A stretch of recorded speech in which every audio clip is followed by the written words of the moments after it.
Hello and welcome to the Film Jerk Podcast. I am your host, Edward Havens. This is the third and final part of a three-part discussion with my brother-in-law, Michael Hourigan, about favorite 80s movies, the state of streaming services today, religion, books, movie theaters, Macaulay Culkin, and much more. Michael is a PhD student in American politics at Washington State University in Pullman, Washington. We will now rejoin our previously scheduled show, already in progress. Some of that's the acting of Alan Ruck, right? Alan Ruck is so good in that movie.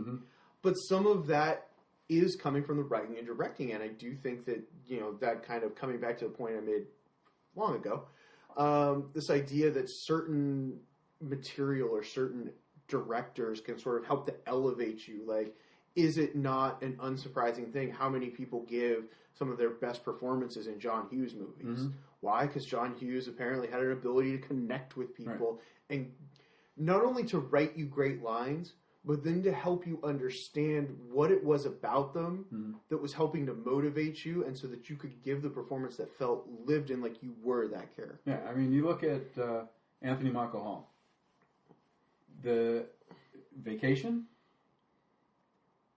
16 Candles, Breakfast Club. He's amazing.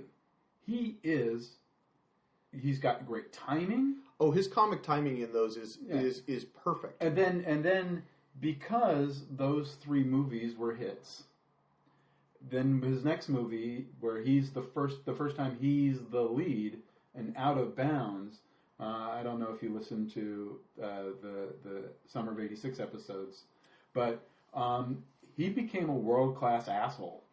He treated people like absolute dog shit during the making of that movie, and that's why he's never matched. It was because he became the caricature of the people that he was rebelling against as those characters. He literally became John Bender ratcheted up to 11.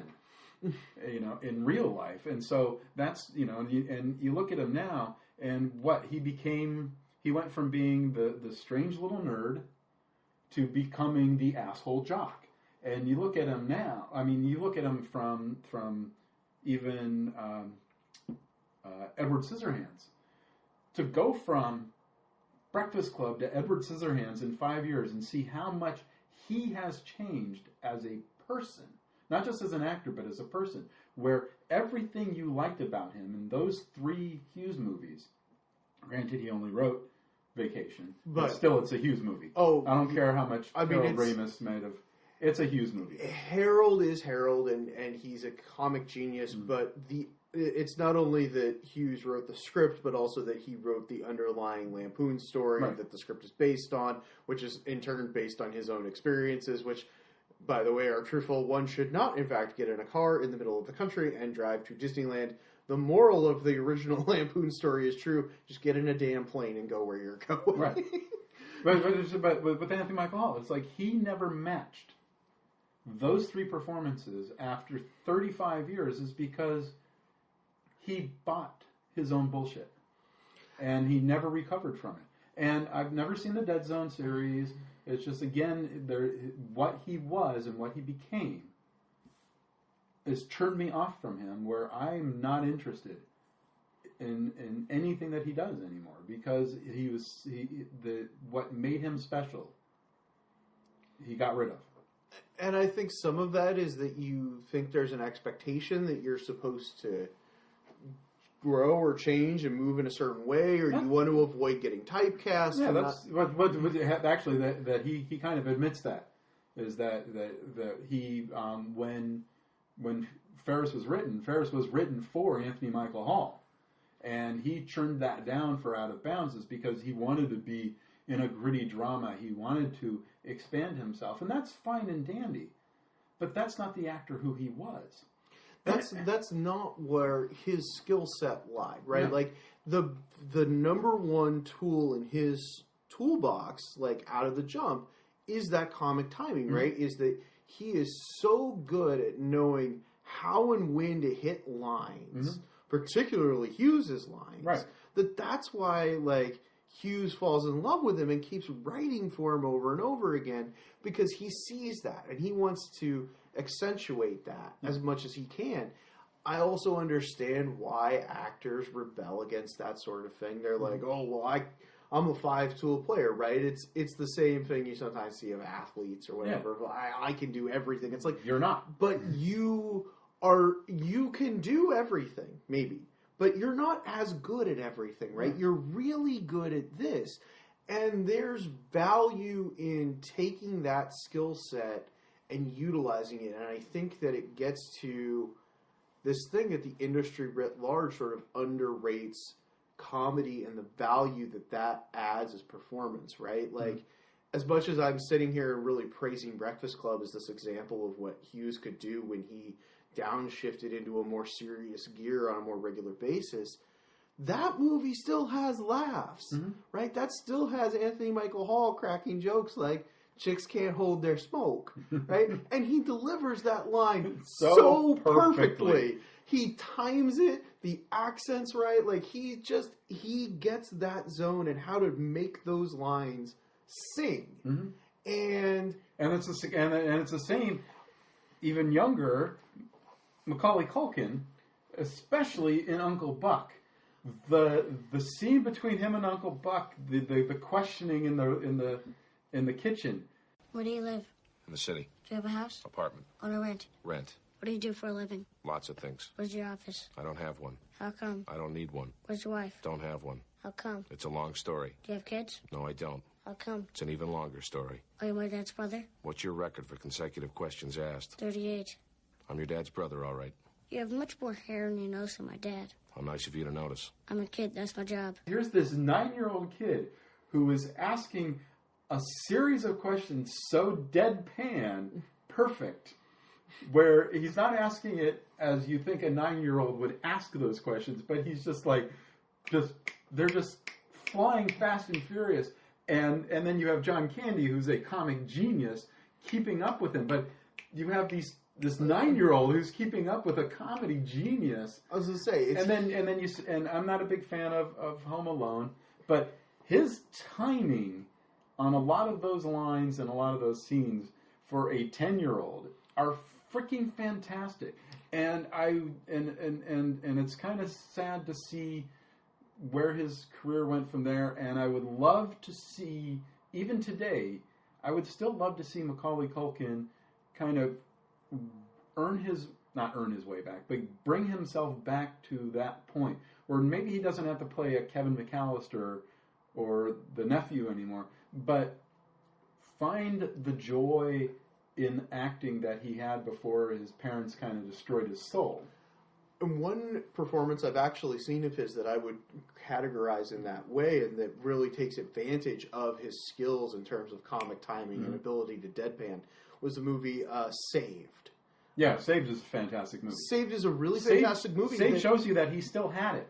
That he comes back in that, and that's really one of his first big attempts at coming back after all the child acting, and he still shows that he has still that tool set in his toolbox that he can do deadpan and comic timing and delivery as this like nice supporting character who just has to crush like 3 or 4 scenes in the movie and that's it. And he does that perfectly and doesn't have to carry the film, right? Like it's Jenna Malone's film and she carries it perfectly because she's great. Yeah.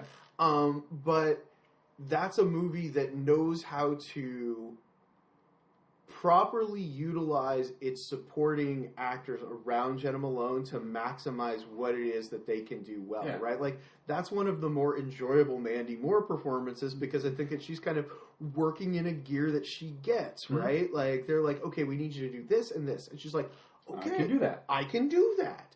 They go to Culkin, they're like, okay, we need you to do this and that. I can do that. I can do that. Yeah. And that's how you get a movie that maybe it's not going to be an all-time 5-star classic, but it's always going to be enjoyable because you are taking what it is about your cast and about your story that works best, and you're focusing your film on that. Yeah, no, I remember when I got the press invite and when I was living in New York to see Saved, I kind of almost didn't go. And I went, and I won't say mildly surprised, I was heavily surprised at the quality of the film, and especially, and I'm not a Mandy Moore fan. It might be the only thing I've ever actually seen her in, but Mandy Moore was great. Macaulay Culkin was great. Jenna Malone, my God, you cannot say enough good things about Jenna Malone. But it's just like, it's one of those movies that showed that even though he was now an adult, that he still had what he had as a child, and he as a child actor with the comic timing and the presence, where even though he wasn't the cute 10-year-old that he was in Home Alone or Uncle Buck, that he still had that intangible thing that made him special. He still had those skills, and you just had to figure out how to rearrange the way that you cast him to take advantage of those skills. I mean, his brother Kiernan is a very good actor. Oh, I love very different actor. Oh, yes, and I love Kiernan's work. I will always stand for Kiernan's work in Scott Pilgrim, where I literally could not imagine anyone else as Wallace Wells. And I'm very glad for him that he has a very successful show on the HBO now. Yeah. That I'm sure pays very well. But yeah, Macaulay has that talent, and for whatever reasons, personal demons, lack of a desire, lack of quality material being offered, we can never know, right? Because we're not in the room with these people. Right. But it's tough to see because, we've talked about a bunch of people like this. Like, we talked about Karen Allen earlier in this conversation. These people who just sort of, it's not like they can't do things, right? Like, I can look at the way that Karen Allen can act in Raiders and then see the performance that she gives in a movie like Starman. And those are two very different performances, but they're both great. And they both anchor those movies and make those movies work for what they are. And that's one of the reasons that I love doing this show, and I'm going to continue to love doing it, because there are so many movies from the 80s that still hold today. A movie like Starman from John Carpenter after Halloween and The Fog and Escape from New York, and then Christine, and then all of a sudden Starman? A PG, sweet, loving PG sci-fi. That was as far as a left turn as John Carpenter possibly could have taken, and it is a fantastic movie. But it's not the movie you would expect. And then to see Jeff Bridges in that role, again, not something you would expect from Jeff Bridges. And then Karen Allen. Most of people only knew her from Marion Ravenwood, that's a movie that easily could probably be in my top 20 if I'd actually spent more time ranking movies on Flickchart. I mean, I look at this list, and again, the Chocolate War. When I was writing that script for it, I think I wrote that it's probably one of my top 5 '80s movies. But now that I'm sitting here looking at my Flickchart list, it's not even in my top 20. It's probably because I haven't ranked it, and because it's been years since I've seen it. But there's so many damn good movies from that decade. There is a lot of crap, but there are so many good movies. And that's kind of the beauty of the 80s, right? Because it's still this point where there's a lot of flood the zone, and you've got all these people cranking out all this product, that you get this much wider spread, right? Like, you get movies, and I've joked with this, that you don't see as much just like raw incompetence behind the camera like you used to, right? And you would get that in 80s. But what you would also get is you get these things that would feel like left turns or just little movies that you couldn't imagine. Like, we talk about how much we love Used Cars now, right? Used Cars was not a hit. Used Cars was not a hit. Used Cars was in no way a hit, right? And that would have been, and yeah, that's a studio one, right? We're not even talking, you talk about this on the show all the time. How many of these distributors popped up and went out of business like overnight in the 80s, right? I can actually tell you it's damn near 100. And that And because of that, there's just so much more product being out there all the time. And the narrowing of film production and the fact that we don't have as many independent distributors anymore, right? Like that we're kind of limited down to the people, your Blumhouses and your STXs and your Lionsgates, A24. Well, the thing is that we what we have now is we have a definite 3-tiered hierarchy. You've got the studios, and that includes what would normally be considered a mini major like Lionsgate. Lionsgate is a studio now. Oh yeah. You don't have mini majors anymore, because Searchlight, formerly Fox Searchlight, Focus, which is a part of Universal. Those are not mini majors anymore because a lot of the movies they make now are competing budget-wise with major studio movies. I mean, so those you have studio Oscar basically wings at this point, right? Like that is the purpose that they serve inside their studios. Yeah. And then you have mid-ranges like the STXs, like Miramax before the Disney buyout, but you don't even have many of them anymore. And then you have a whole mess of these little indies like Strand, like Zeitgeist, Magnet. Magnet's a part of Magnolia, but still, again, and Magnolia is a part of Landmark, and now Landmark's a part of Cohen, but and Cohen's a billionaire, but the Cohen Media Group is a little indie, that mainly focuses on bringing foreign movies and revivals. Same with I just had Milestone Films and Video. They are probably the best independent film and video distributor because of the movies that they brought back. But they only do a couple movies a year. Oh. Like Killer of Sheep was pretty much forgotten until Milestone brought it back in the late 90s, and then L.A.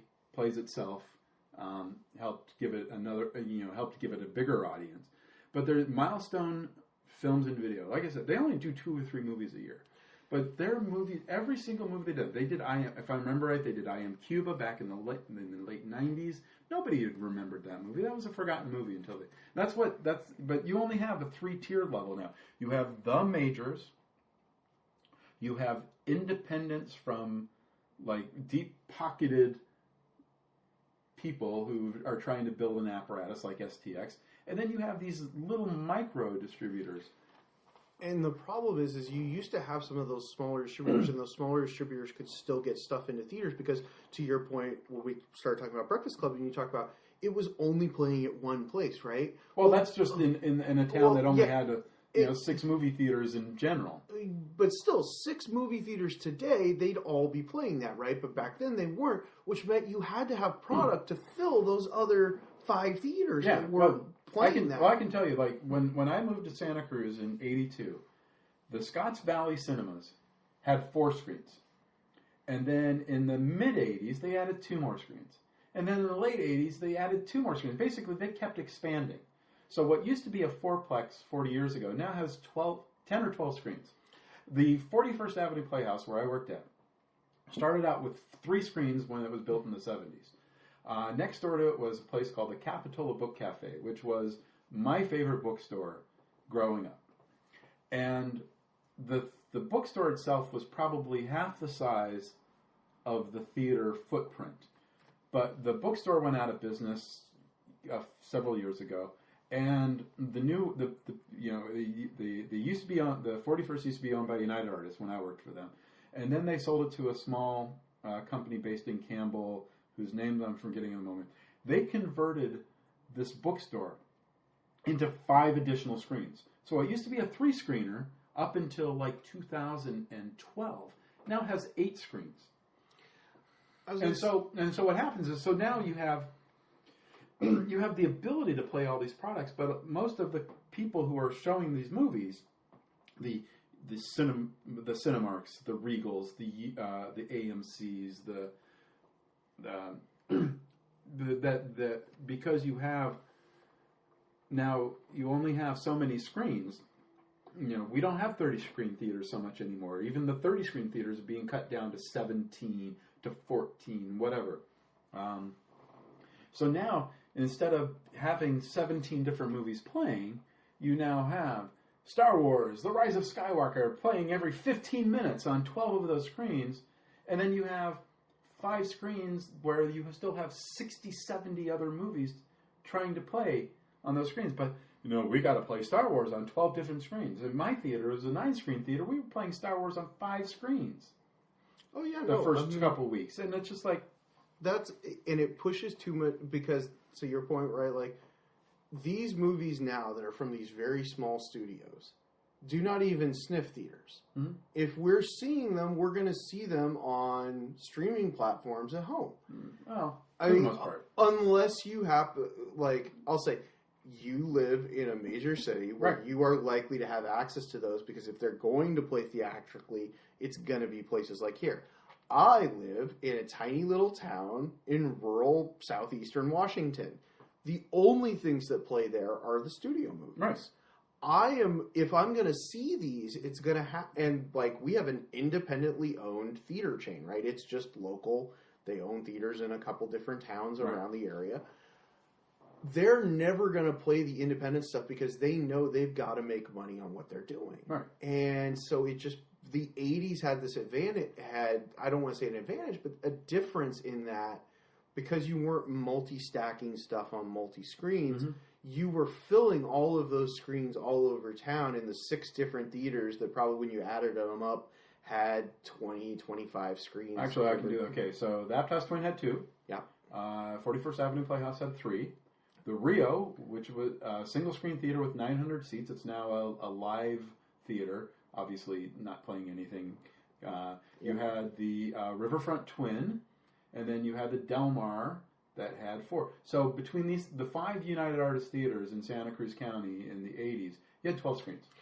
And you were probably showing 12 different movies on each of those screens. Every single screen had a... So I can tell you, when Crocodile Dundee opened in September of 86, we played it on 1 screen at the Del Mar, and we were the only people who had it. That movie played for 40 weeks at the Del Mar in 1986 and 1987. I would create the ads for the Santa Cruz Sentinel.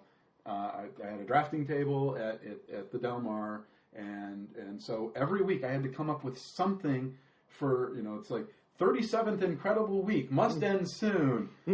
38th magnificent week, held over by popular demand. But but the thing is that no matter how busy we were with Crocodile Dundee, no matter how busy we were with Star Trek IV, no matter how busy we were with whatever, it only played on 1 screen. So it played at 12 and 2:30 and 5 and 7:30 and 10 o'clock or whatever. Yeah. And so, and each theater in and of itself, like the Rio being the 900-seat theater, played the blockbusters.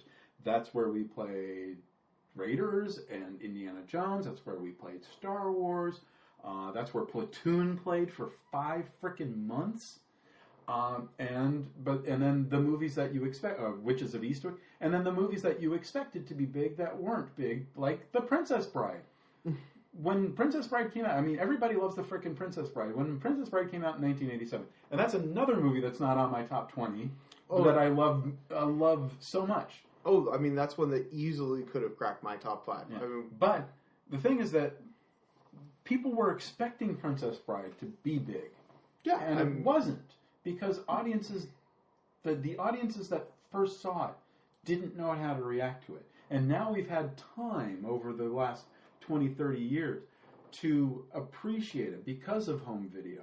And I've talked about this in several episodes, where now we have the ability to go back and see things that maybe we didn't get the chance to see the first time, or that because it wasn't a hit, or because we were too young to see it. You were, 4 in 1987?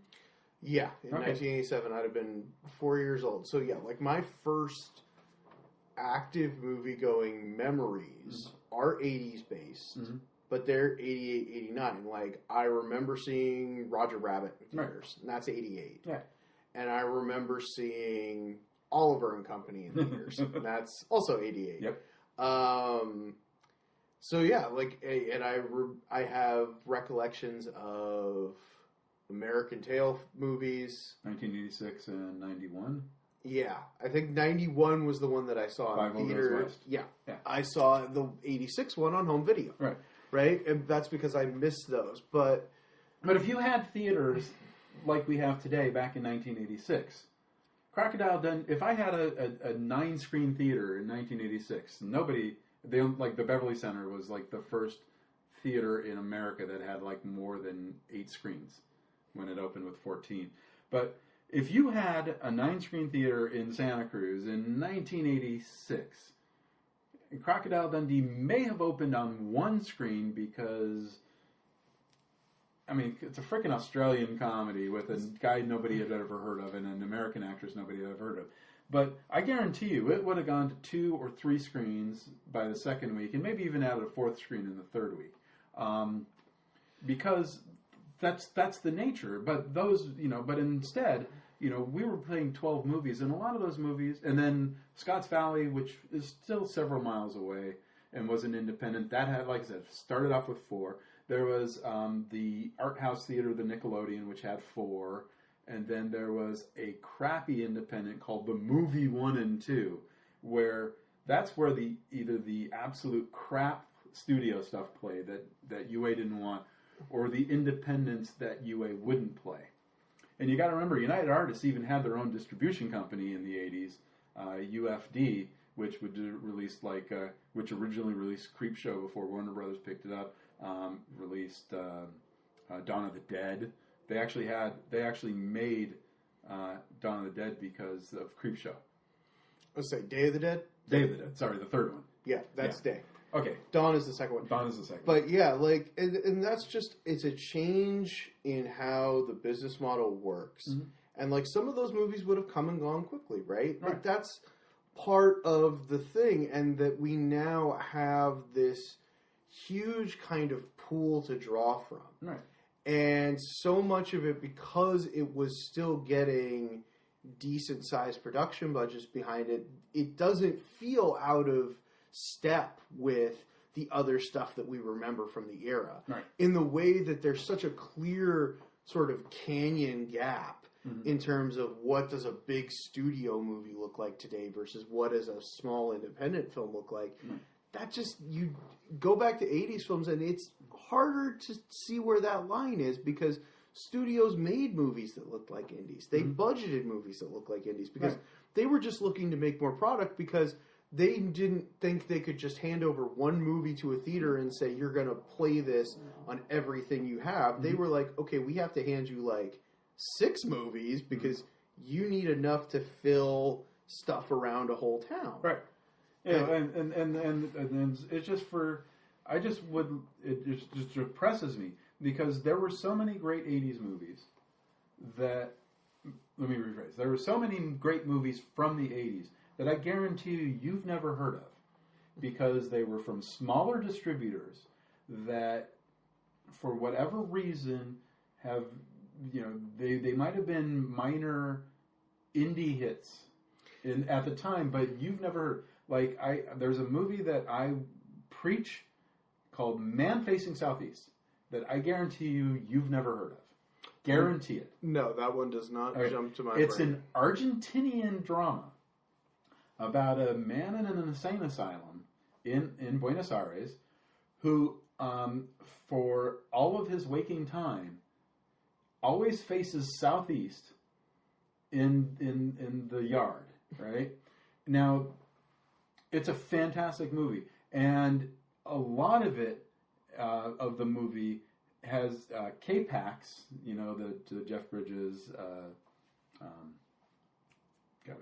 forget his name. Spacey, Kevin Spacey movie.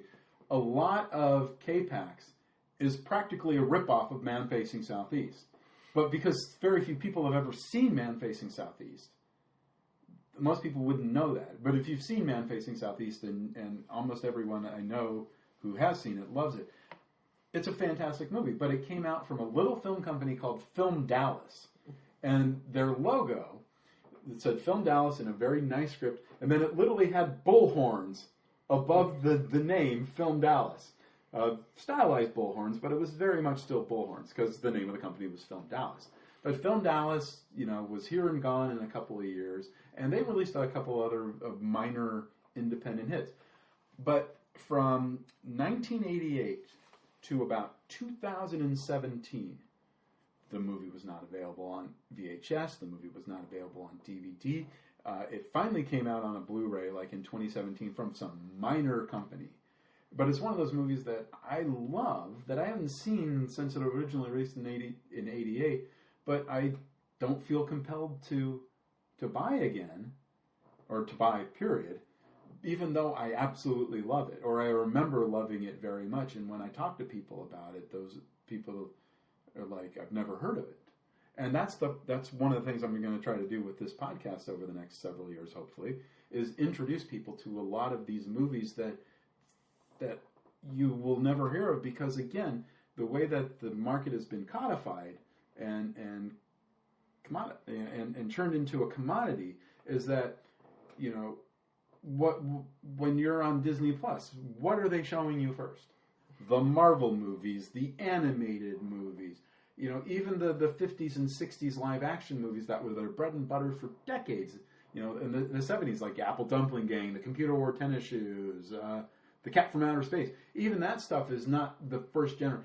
What are they showing? They're showing you the more recent stuff that is most beloved by people, because that's what people will go to. They'll go to the same things, and that's not particularly a problem. I do it with a lot of the same things, but they don't show off the other things, because now that Disney also owns Fox movies, there are so many Fox library movies that are not highlighted, that the only stuff that they highlight are the stuff that they know will have oh look, Miracle on 34th Street. Now Disney's Miracle on 34th Street. Okay.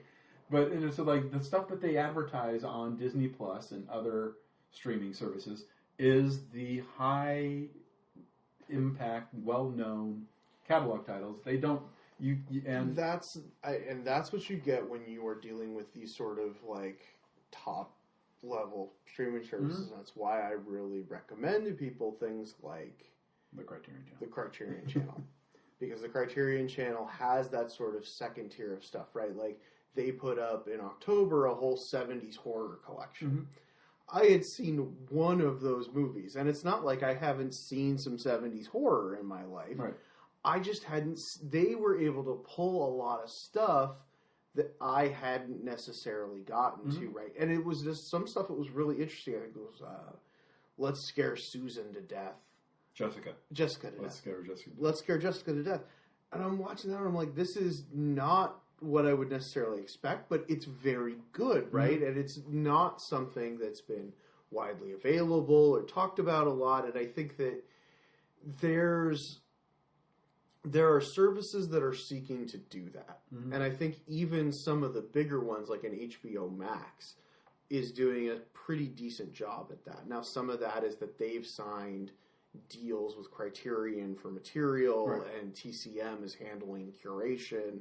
Well, TCM's owned by Warner Brothers, who also owns it. So that's a natural synergy. That was a natural synergy. It's why they shut down Filmstruck in the first place. Which still pisses me off. It pisses me off too, but I think that HBO Max is doing a good job of getting some of that stuff, especially if you do go to that TCM landing page, mm-hmm, right? Like, I was going there, and like during October, they had up Hammer Horror, mm-hmm, like Blood of Dracula, Curse of Frankenstein. Right, but like, most people know Hammer Horror. But the thing is, people know of the idea of Hammer Horror, but they haven't necessarily watched the movies. Right? Because I'll tell you, like, I hadn't seen those movies. Mm-hmm. I had heard of Hammer Horror. I like horror movies, but I hadn't seen the Hammer movies. And so I kind of went looking for them a few years ago. Well, they're not really on any streaming services. Right. Like, they just kind of, if you can get your hands on discs, or you might be able to rent them from, like, a streaming service, but they're not just, like, on a subscription service. This was one of the first times I've really seen them on a subscription service, and I appreciate them being...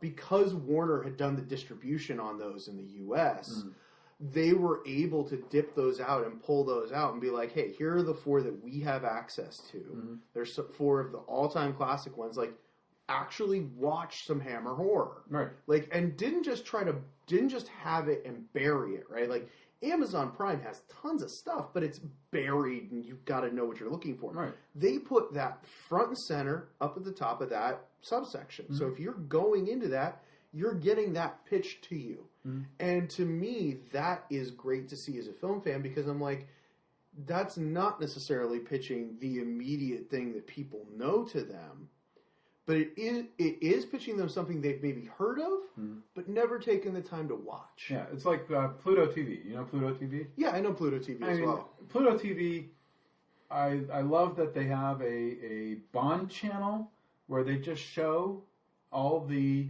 Bonds up to the last Brosnan. They don't have any of the Craigs. But it's just 24-hour Bond, and they start with Dr. No, and they run all the way to Die Another Day, and then they just repeat them. I love that, so I can just jump into if I'm feeling like Bond. I don't have all the Bond movies on Blu-ray. I don't even have all the Bond movies, but I can jump into them. But searching for a specific movie, like I saw about a year and a half ago, they had Popeye, and I had never seen Popeye in its completely ever. I wanted to sit down and watch Popeye, but there is no way to just search. Now they have hundreds and hundreds of movies in a streaming library, but when you go to Pluto, you can't search. You can't search. It drives me up the damn wall. Oh, I know. Trust me, it drives me nuts too. So, a workaround for your listeners and for yourself, okay, if you're running into problems with that, is if there is a movie that you want to watch on Pluto, that you want to specifically watch that movie, go to the Just Watch app or the Just Watch website, punch the movie in there. There will be a link in the Watch section for Pluto TV. Click that link. It will take you directly to the title. Okay. So if they still have it, then the title will load up there as an on-demand title. Basically, it sucks that you have to use a secondary search site to try and do it. And yes, sometimes I try to get very specific about genre or something to be able to pick something out specifically like Popeye, which I think they might actually have again right now. But I'm on their site right now. I'm on the app, and it's like there is under comedies, right? Hot Rod, Jay and Silent Bob Strike Back, Medea's Witness Protection, Whiskey Tango Foxtrot, Happy Go Lucky, Dinner for Schmucks, The Dictator. There is no rhyme or reason why these movies are in the order they're in. They're not alphabetical. They're not by year. There is no, and it's like, how the hell am I supposed to look for something? No, and that goes, and I hate the GUI just drives me up the frickin' wall. No, you're not wrong. It drives me about Pluto as well nuts that you can't search for things. Tubi is nice in that you can, but Pluto tends to have a lot more stuff because they have these the Friends of Eddie Coyle is on there. Like, I've never seen that. I want to watch it. I want to watch it. Well, Pluto's owned by Paramount, so they have a lot of Paramount movies on there, and so it's annoying that I have to go to a secondary thing to make that work, but I do. It's similar to Prime in that way, right? Like, I was looking earlier, and that's why they have Friends of Eddie Coyle, because it's a Paramount picture. Yeah, I was gonna say, like, Prime is in many ways this wonderful resource, right? That has all these movies, like thousands and thousands of films, billions and billions of movies. Like, and I don't even mean like all the stuff you can rent. I literally just mean the stuff on the subscription Prime service is way deeper than you think. The problem is you have to know what you're looking for. Exactly. And Pluto is the same way, and these algorithms can try to push stuff to you, but there's a limitation to what that is in comparison to, say, like the ability to get recommendations from friends or from podcasts, or abilities to make connections between, I liked this filmmaker, this writer of this picture, and they made this other one with the same actor. Right. I should check that out. Yeah, I've got an app on my phone, the Cookbook app that your sister got it, and we've got like 400 recipes in there by now. right? But I can tag certain recipes, and then when I want to cook, I want to look for soups. I can click tag soup, and it'll show me every recipe I have that I've tagged soup. You can't tell me that there's not a way for Amazon to curate things to the point where you say, I want to see a movie from the 70s. And then it just gives you a whole bunch, and then you can, there needs to be a way where you can more streamline the ability to search for something. Because if you and I are talking about Man Facing Southeast, I don't know if Amazon has it. I don't know if Hulu has it. I don't know if Pluto has it. I don't know who has it, if anybody has it streaming. But if you're looking for 80s movies, and you're just like, okay, but you don't know about Man Facing Southeast, how are you going to find it if there is no way to easily search for a certain specific genre from a certain specific era, or even a specific, it's like, you can see that they have things, it's like the Kirk Douglas movies, and then the Kirk Douglas movies, there's no order to them. They're just random. And that's where I have become a big fan of things like Just Watch, and Letterboxd. The Letterboxd app allows you to do a lot of sorting by year, and by country, and by rating, and you can filter out things you have seen, things that aren't in. You filter out for things you've seen. I'm still figuring out Letterboxd. I know you said you'd show me, but you're leaving in the morning. I was going to say, I feel bad about that because, it really can be this helpful thing of, that's how I've built my watch list up, right? Is I've gone to decades that I feel like I'm behind on, 70s and 80s, right? Like, I've seen films from the 70s and the 80s, but there's so much more that I need to get to, and I can use that to say, okay, I want you to immediately filter out everything I've already seen, right? Because I don't need to see that right now. And I want you to filter out everything I've already put in my watch list because I already know I want to see that. Right. Now, filter everything by the average rating of the users and show me what's left. Right. And then I can use that to start building things that maybe I haven't heard of or I haven't had recommended to me, but because there's this community that's building this up, it becomes this useful resource to fill in those gaps. And then I can even use it to search further, to search for like, okay, I want this year and this genre, and I want it to be available on this particular service. Right. And it can sort like that and show me that. Right, but I shouldn't have to go somewhere else to find something. You should, and it drives me nuts that I love the fact that a company has taken the time to build this resource for the community. Right. Right? And that it has been that it is this valuable resource for film lovers to kind of finally have this thing that's not the IMDb that we can go to, that can help. We can use it as an app to build watch lists and share lists back and forth and rank things and all of that. But I also understand the frustration of I shouldn't have to use a third-party software to understand what the hell it is that's on this site that I pay for. Like, you should do a better job of curating your own stuff. And the problem is that with the exception of a few notable side things, right, like Criterion Channel or like HBO Max's TCM section, there isn't a ton of curation that's really going on. Yeah. And that can be very frustrating as a film lover because it's harder to get those recs, right? Like, I've had to develop this real kind of symbiotic thing with this third-party app to help me, and it really has helped me expand my purview of things that I'm interested in watching. And so now when I pull together to try and pick something to watch randomly one night, I have this huge list of things to start with. Right. But I only have that because I've been working with this app for so long. We used to have that with video stores and things of that nature. You could go in and you could get those recs. And that still exists in some places. But you can also go into the video store and you could also go to the new releases, and the new releases were in some kind of order. You could go to dramas And the dramas were in some kind of order. You can go to the comedies, and the comedies were in some kind of order. And granted, most of them are alphabetical. And then there would be a section specifically for recommendations from the various staff members. But there was some semblance of a curation, even if it's just alphabetical. I was going to say, my favorite curation system is the curation system of Scarecrow Video, where the bottom floor is curated by director in the first half and country in the back half for all the foreign cinema that doesn't go under a specific director. Right. That's all sorted by country and then alphabetical.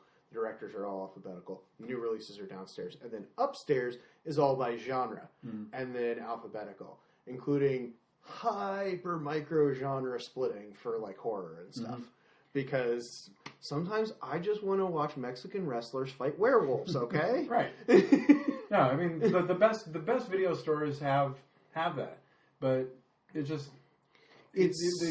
should be able to. But now that streaming has replaced the video store for the most part, I mean here in LA, we had Vidiots, which is coming back, which is also adding a movie theater which is fantastic. I have no idea what they're going to show there, but I would imagine it will look similar to what.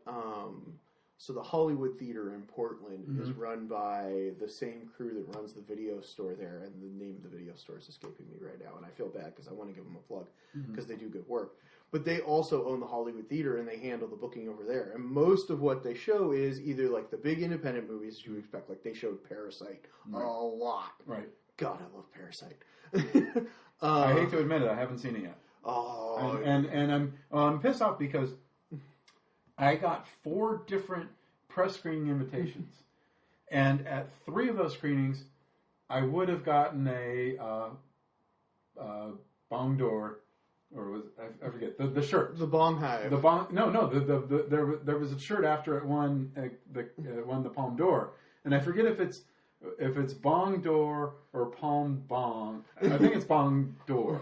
But it had the actual Cannes Film Festival leaf thing, and they were giving those to the critics when they were coming to see the movie, and I'm like, and every time there was a screening that I was actually available to see, something happened that kept me from going, and then my theater never played Parasite, even though we regularly played films from A24 and from Neon, and then by the time it was becoming a hit, again, it's just like, no, it's. I didn't want to see. I wasn't particularly in a film going mood because this pandemic thing was starting up, and I was more worried for being alive than going out to seeing movies.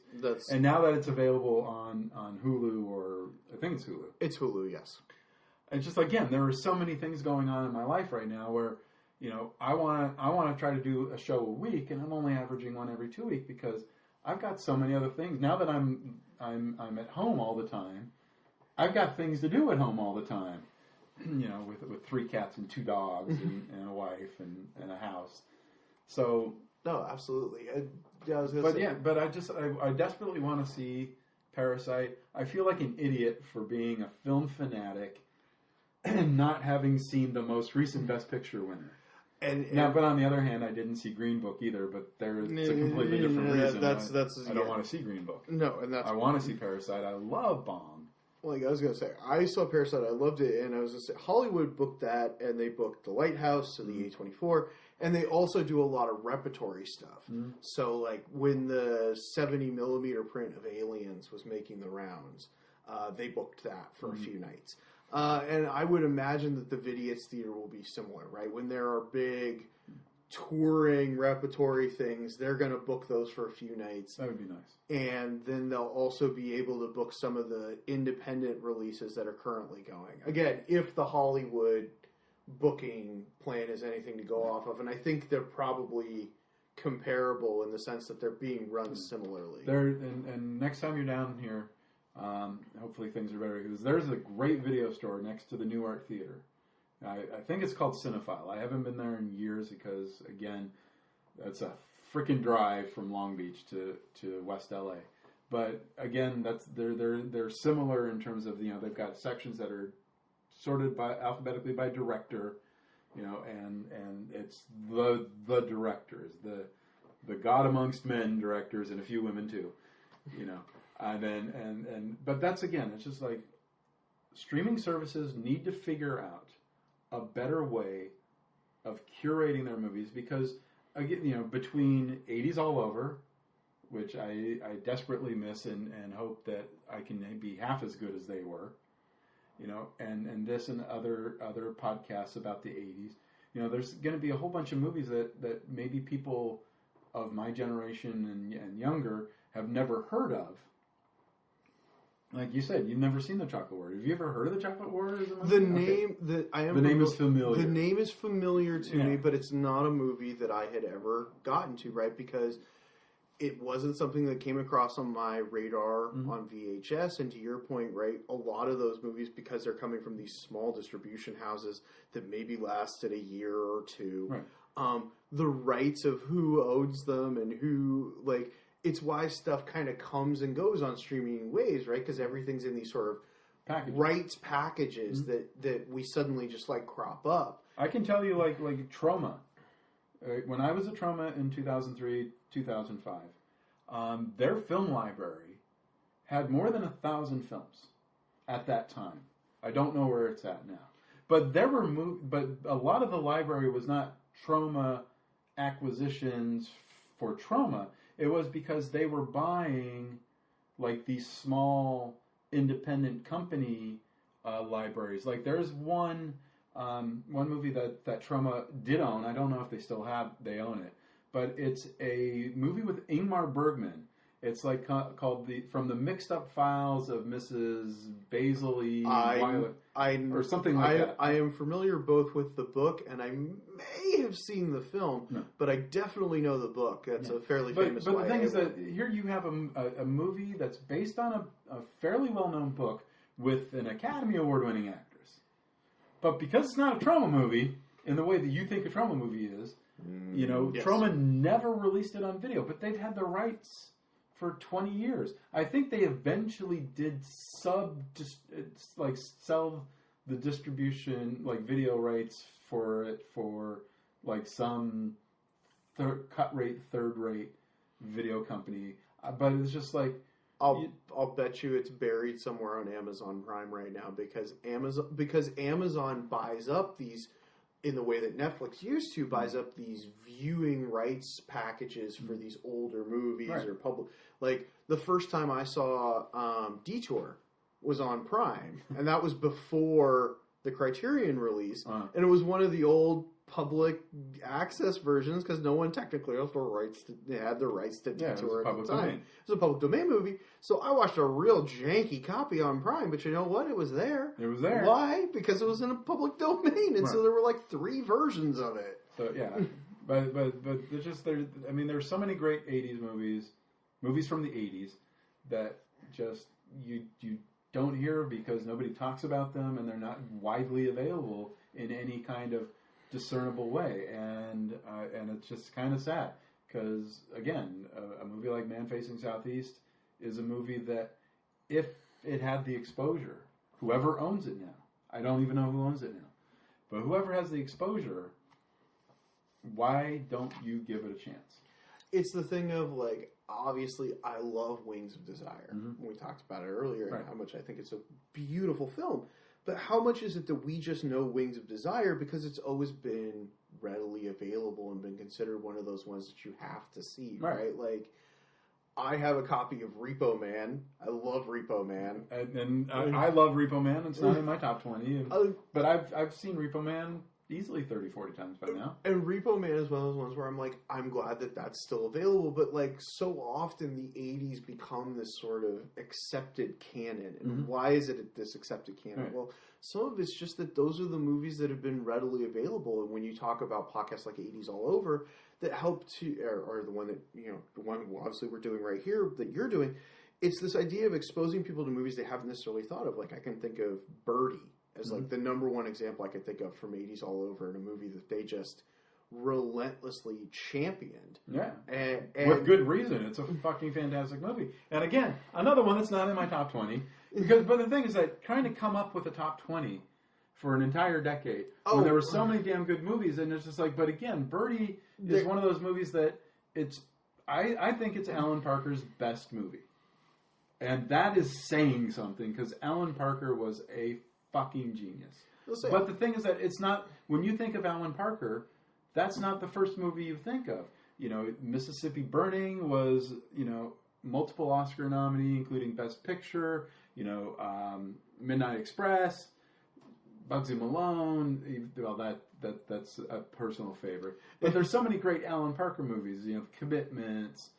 But Birdy is the one that should be, if you think of Alan Parker, Birdy's the one that you should think of. But so many people don't even know what it is. No, it was a movie that I had literally never heard of before 80s All Over started talking about it. I'm like, this is an Alan Parker movie starring Nick Cage and Matthew Modine. And Matt Modine. Uh-huh. And I'm like, these are two great actors on the come up in a movie that's directed by someone who was coming off of directing Fame. Uh-huh. It's a pretty big hit. And Shoot the Moon. And Pink Floyd, The Wall. I mean, you listen to the movies he made. You want to talk about a director who never lost it until maybe the very end. Because after, I think, from Bugsy Malone to The Commitments, there's not a bad movie in that bunch. And it's a thing of, like, But then he did Road to Wellville, and things kind of fell apart from there. I was going to say, and it's someone who's working in different ways, but it is just this advantage of, like, this is a movie that you wouldn't expect to fall through. Like, this is a guy who made a number of hit films. It's a movie starring a couple of actors who were in a number of hit films. Right. And yet, I had not heard one word of this. Now it's one that we talk about a little more. Used Cars has had a similar revitalization. By the way, if you love Birdy the movie, absolutely read the book. Okay. I unfortunately read the book after I saw the movie. The book is better than the movie, because what William Morton does is you get into Birdy's head the way that you can never get into Birdy's head in a movie, and then you will be amazed even more at how good a movie Birdy is, with the inability to get into Birdy's head the way that Wharton's book does. And like I said, you'll appreciate the movie more after you read the book, because the book is fantastic, and then you realize, holy shit, how did he get that movie out of this book? Because it's so richly detailed, getting into his mind. It's just amazing. And with that, we've been talking for almost 3.5 hours. Yes. So I'm going to say thank you. I love you, brother. Love you too, brother. We will hopefully talk again soon. Yes. Thank you. Thank you. Thank you for listening. We'll talk again soon. The Film Jerk podcast has been written, narrated, and edited by Edward Havens, with special guest Michael Hourigan. As we are an independent podcast without a network of websites to help promote the show, we rely on word of mouth to get the word out about the show. So please, help get the word out. Please post about the Film Jerk podcast on your socials. Please rate and review the show on your favorite podcast source. Good ratings and reviews help get the podcast higher rankings, which help the show get seen by more potential listeners. And as always, I look forward to your comments about the show. You can leave me a note on this podcast's page at filmjerk.com, or you can leave me a message on my Twitter feeds at Edward A. Havens or at FilmJerk. The Film Jerk podcast has been a production of Idiosyncratic Entertainment. Thank you again. Good night.